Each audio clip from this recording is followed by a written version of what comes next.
monsieur, bonjour, bienvenue. Nouvelle semaine et un nouveau journal. Voyons ensemble les titres. Les dons de la première dame de Côte d'Ivoire, Dominique Ouattara, à Grand-Bassam, un soutien apporté aux établissements sanitaires de la première capitale ivoirienne et une assistance en matériel professionnel pour les femmes et les activités génératrices de revenus. C'est bientôt Noël, cadeaux, dons, mais aussi santé pour les enfants. Le programme de soins oculaires pour autonomiser les enfants en Afrique est lancé. Un programme pour dépister et sensibiliser davantage sur la santé oculaire des enfants d'âge scolaire.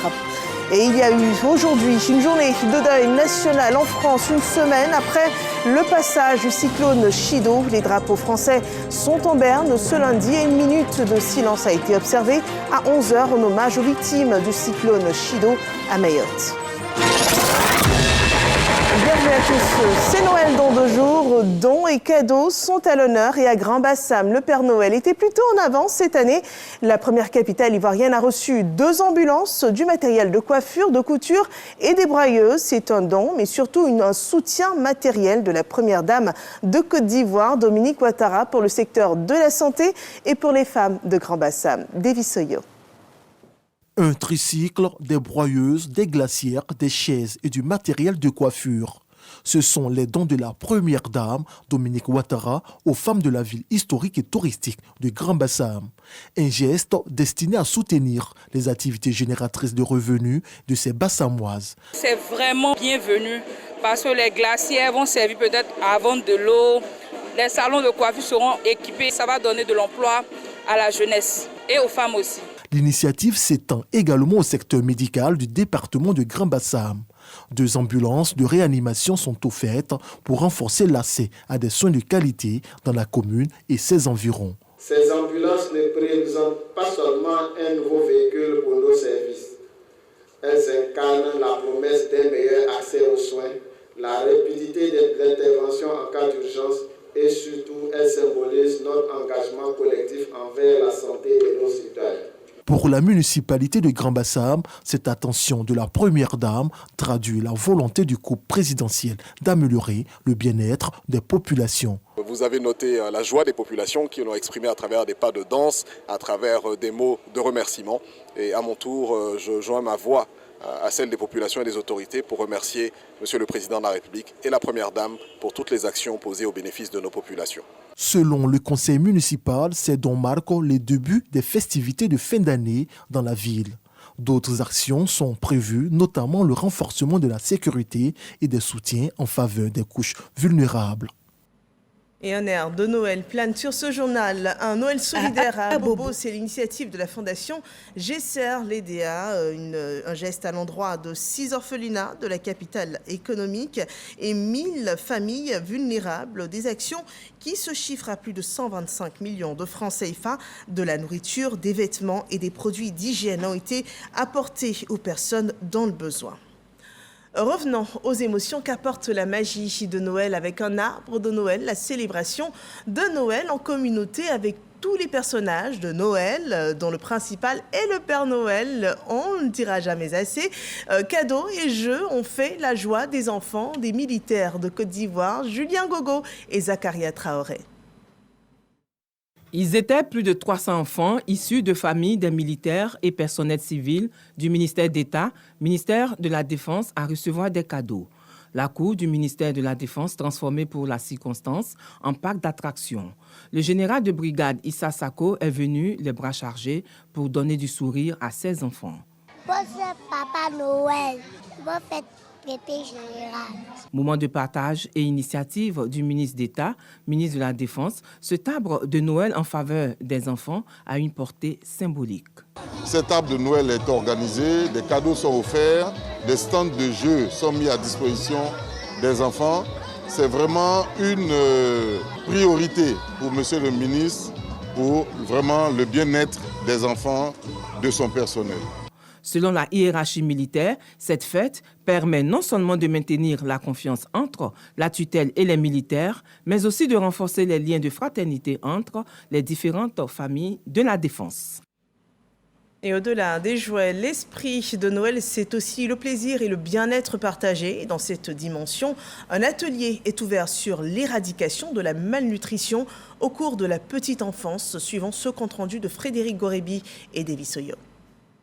Depuis quelques années, la Côte d'Ivoire s'est engagée à éradiquer la malnutrition de son territoire et relever les défis du développement optimal de la petite enfance. Après plusieurs rencontres, les acteurs du dispositif multisectoriel se sont réunis à Grand-Bassam pour valider les documents de référence consensuels afin d'améliorer le bien-être des populations.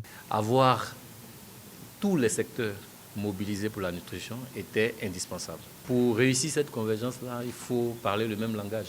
Il faut avoir donc des documents normatifs qui nous aident donc à se comprendre mutuellement. Fruit d'un processus participatif et inclusif impliquant les structures membres du Conseil national pour la nutrition, l'alimentation et le développement de la petite enfance, le secrétaire exécutif a fait savoir que cette rencontre s'articule autour de plusieurs résultats stratégiques. Objectif, permettre aux parents d'offrir des soins attentifs aux enfants de moins de 5 ans. Aujourd'hui, nous avons mobilisé chaque village, dans chaque zone, vraiment les mutuelles, les cadres, puissent soutenir ce projet. Après les ateliers de Yamsokro, celui de Grand-Bassam devrait permettre la mise en œuvre effective du plan national multisectoriel de nutrition 2024-2027. La part belle est faite aux enfants, l'atmosphère oblige. Un programme pour leur santé oculaire. Il s'agit de programmes de soins oculaires pour autonomiser les enfants. En Afrique, selon des études réalisées, des amétropies non corrigées chez les élèves varient de 8,22% à 24,44%, avec une prédominance chez les filles.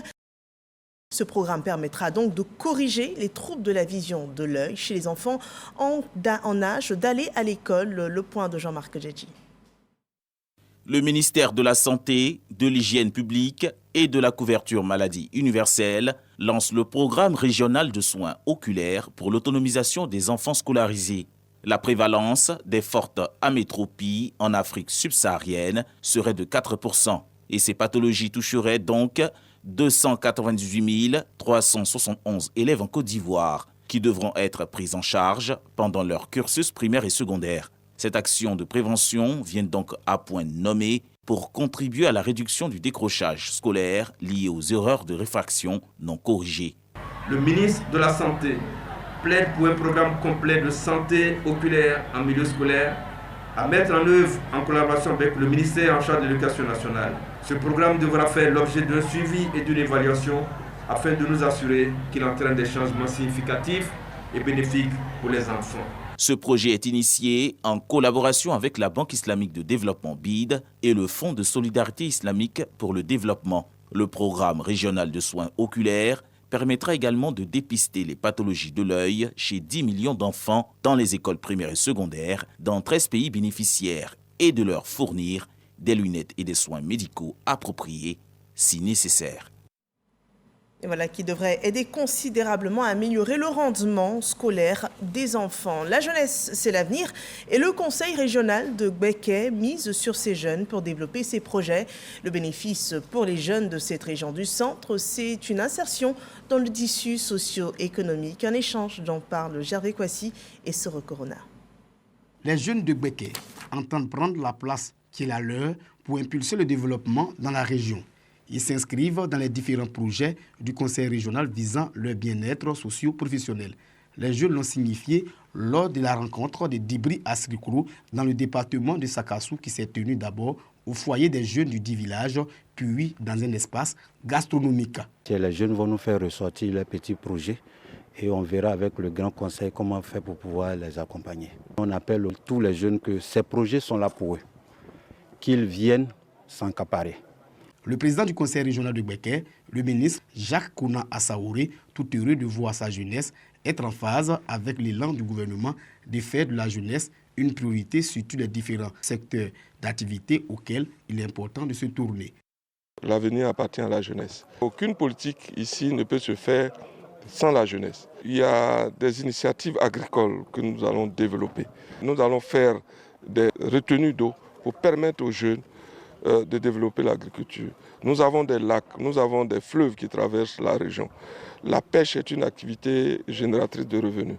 Déjà, nous avons envoyé 20 jeunes en formation au métier de la pêche. Nous allons amplifier ce type d'action pour permettre à notre jeunesse de s'occuper sainement. Désormais, il faut compter avec les jeunes dans l'essor économique de la région de Gbeke. Voilà, développer la région et offrir du travail à la jeunesse. Bénéfice pour bénéfice, voyons les avantages de l'AGOA qui sont présentés aux producteurs et commerçants de Côte d'Ivoire. Vous le savez certainement, cet accord de libre-échange permet aux pays africains d'exporter leurs produits vers les États-Unis sans taxe douanière. Et le ministère du Commerce, de l'Industrie en fait la promotion donc auprès de nos producteurs pour les inciter à davantage exporter vers les États-Unis. Juliette Ouéa. Elles sont dans l'agroalimentaire, le textile ou les cosmétiques. Ces femmes entrepreneurs veulent explorer de nouvelles opportunités. Elles s'intéressent à l'exportation, notamment vers les États-Unis. Nous n'exportons pas encore vers les États-Unis, mais nous comptons le faire dans un meilleur délai. On compte exporter la mangue séchée et l'ananas séché vers les États-Unis, sans oublier que nous faisons du beurre de mangue. Nous exportons nos produits donc à base de cajou vers les États-Unis depuis à peu près 4 ans, principalement nos amandes blanches semi-finies. Une loi commerciale, l'AGOA, aide justement les producteurs de l'Afrique subsaharienne à exporter avec exonération des droits de douane. C'est pour sensibiliser davantage à l'importance de l'AGOA que le ministère du Commerce et de l'Industrie, soutenu par l'ambassade des États-Unis, organise cette formation sur la croissance. Depuis son entrée en vigueur, cette loi constitue un puissant levier pour faciliter l'accès des produits africains au marché américain, qui représente plus de 330 millions de consommateurs et un pouvoir d'achat considérable. L'AGOA a soutenu plus de 400 000 emplois à travers de l'Afrique.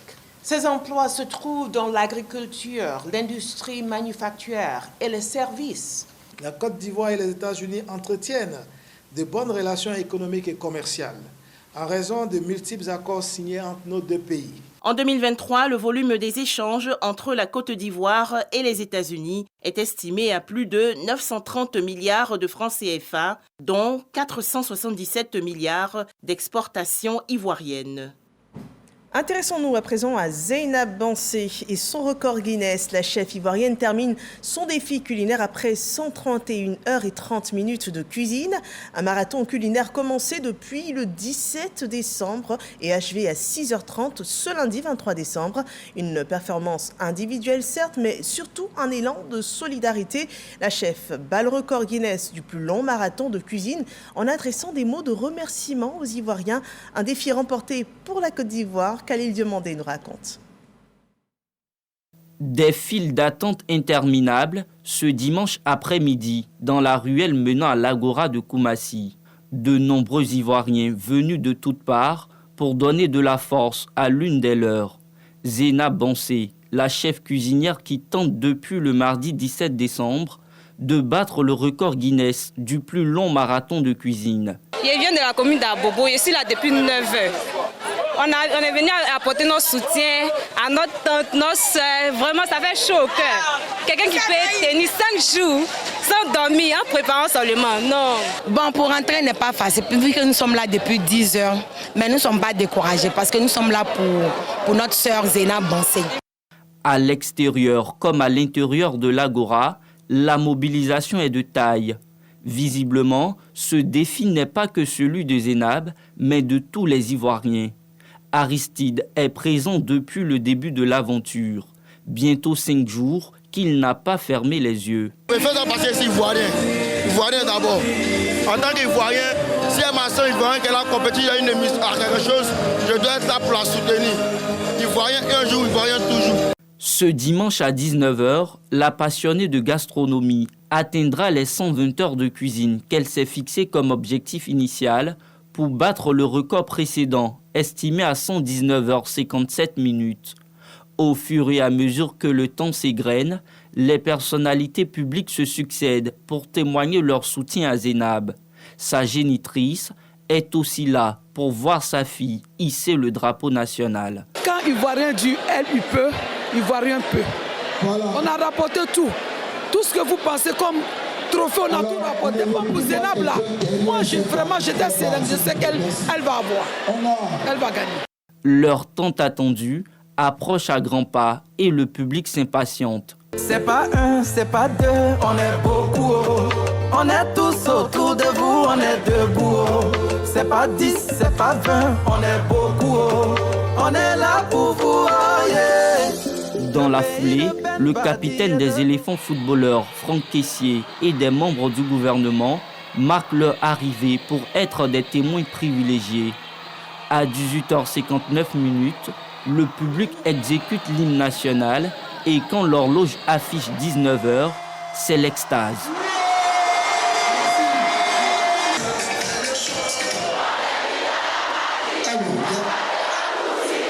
Un moment historique, Zenab Bansé atteint les 120 heures de cuisine, surpassant ainsi l'Irlandais Alan Fisher.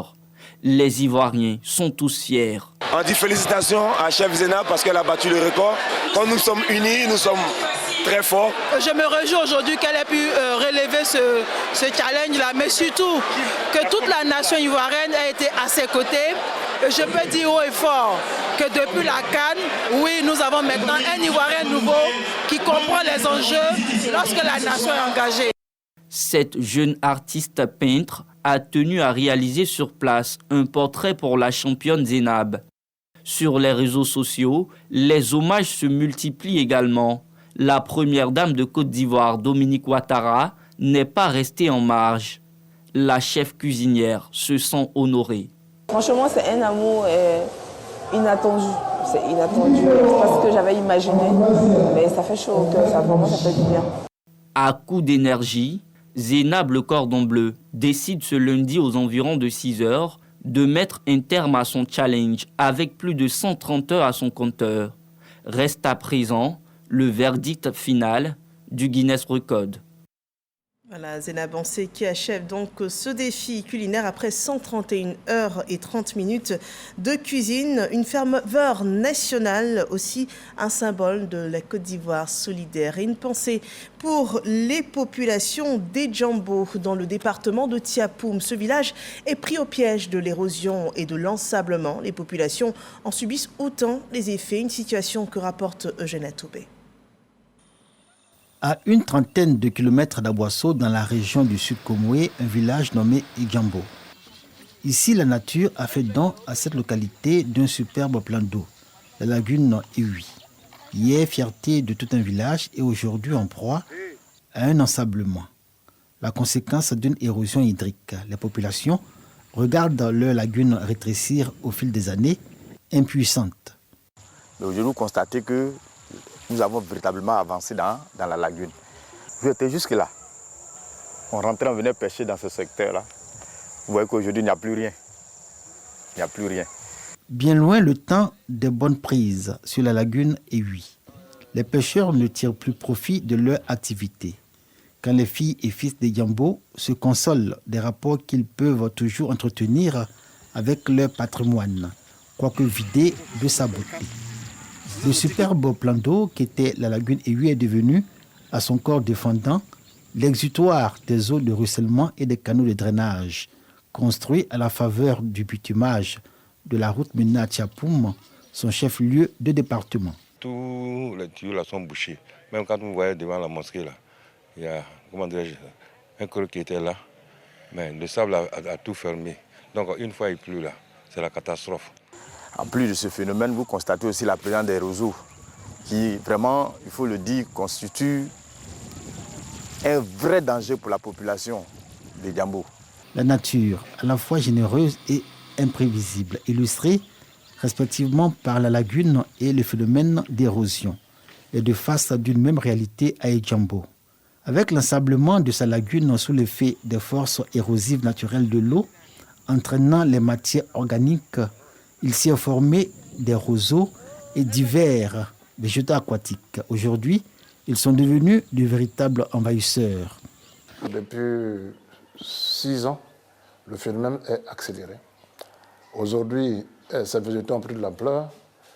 Pratiquement le bord majeur de Djambo n'est plus accessible à pirogue. Les herbes, là, ça vient souvent.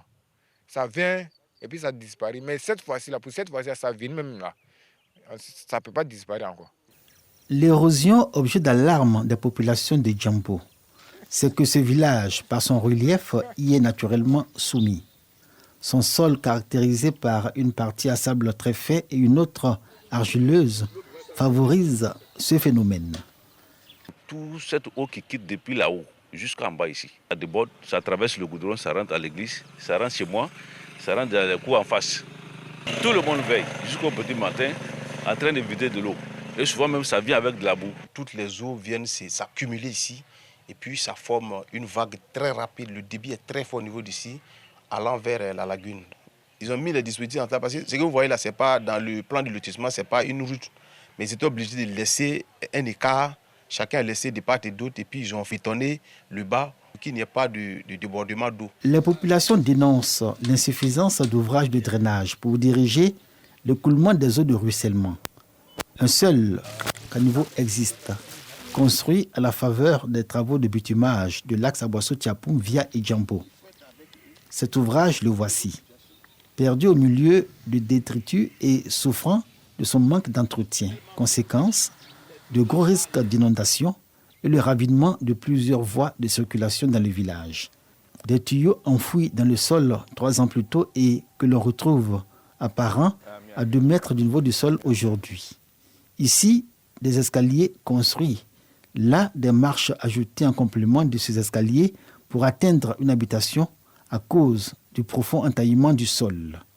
C'est le décor qu'offre à voir Djambo qui souffre énormément des effets de l'érosion. Il y a l'eau qui envoie le sable de telle sorte que les maisons restent en hauteur. C'est-à-dire que c'est comme une sorte d'entonnoir. Les maisons qui sont au sein de l'entonnoir, de l'exutoire, c'est ces maisons-là qui éprouvent beaucoup plus de difficultés à résister à un tempéré naturel-là. L'État peut les aider. Les attentes des populations de Djambo sont nombreuses. Elles appellent les autorités compétentes à trouver une solution définitive au phénomène d'érosion. Et Djambo interpelle également le ministère de l'Environnement sur la pollution de sa lagune, dont la cause majeure, selon la notabilité, serait l'activité des unités agro-industrielles établies sur ces terres. Nous espérons que des solutions soient apportées pour ralentir l'érosion dans cette localité des Djambo. Et puis malgré les défis, gardons le sourire avec le festival Niidalé, la fête des valeurs culturelles du peuple Dan qui fait la promotion du vivre ensemble. Et cette année, les peuples du Sud Comoé étaient à l'honneur. Un plaisir pour les yeux, rapporté depuis Mans par Walter Amadou Ouattara. Dazaton, danse du peuple brassais de la Guinée, une attraction de la 7e édition du Niidalé Festival. Juste après, le groupe Nembastar du Libéria remplit pleinement son temps de prestation. Pour Abdallah Albert Mabroutouakes, président du conseil d'administration de ce festival, la présence des troupes traditionnelles venues des pays voisins à la région des 18 montagnes traduit une convergence des cultures qui transcende les limites des frontières officielles. C'est tout un symbole selon ce cadre de la région. Alors la présence des peuples frères des autres pays limitrophes, notamment la Guinée et le Libéria, c'est tout simplement la symbolique d'une recherche de notre identité à nous qui a été quelque part dispersée de par notre histoire commune de colonisation, mais aussi une recherche à travers le regard des autres peuples, de ce que nous avons en commun, mais aussi de ce qu'on peut tirer des autres en termes de valeurs et de partage. Donc c'est des moments presque fusionnels entre des peuples d'Afrique et ce sont des symboles forts qui nous permettront de parvenir à une cohésion sociale et une coexistence pacifique dans un cadre de dialogue de culture. Le peuple du Sud Comoé est l'invité spécial de l'édition 2024. Son entrée en scène est accompagnée de l'Atumban, tam-tam parleur.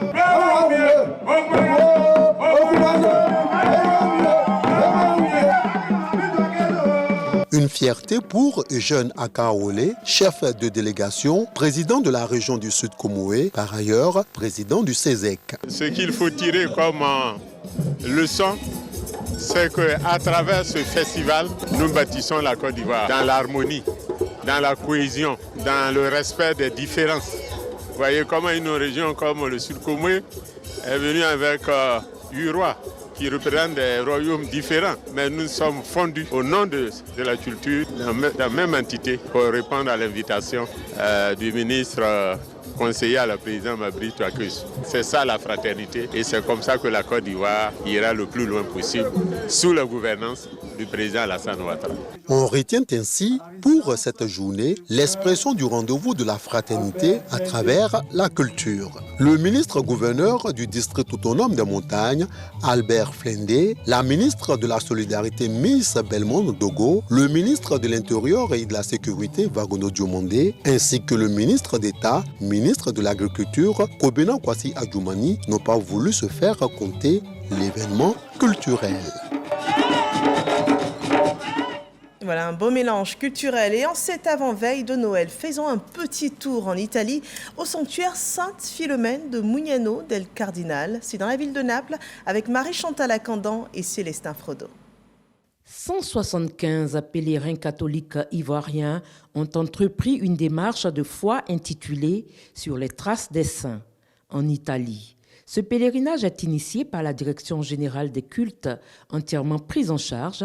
Il s'inscrit comme une quête de renouveau spirituel et d'espérance pour les participants.